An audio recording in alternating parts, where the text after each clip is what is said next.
Tara guys, kumain ng tanghon. Ayan ang ating vegetarian. Hindi vegetarian yan. Marami lang siyang gulay. Ayan, kain tayo. Ayan ang ngiti ng katakawan. Kain tayo. So, ayan ang ating ginisang tanghon na may yellow fat noodles saka gulay. Pakita ko sa inyo kung paano ko niluto. So, ayan nga guys, nakain tayo. Pakita ko sa inyo mamaya. Ayan. Kain mo tayo ng I love taba. Ayan guys. So, ayan. Subo muna tayo bago pakita sa inyo yung video. Super tender niya. Yan yung pinakulaan ko kagabi. Ayan.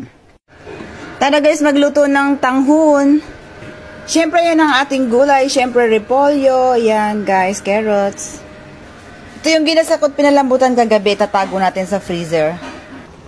Yan guys, nilagay ko lang ng noodles. Yan guys, kaunti lang yan. Siyempre lagay ko na rin ang ating gulay. Ayan na ating ginisang gulay na may kaunting tanghon. Yan. Yan, luto na ang ating ginisang gulay. Ginisang gulay na may tanghon. Yan guys.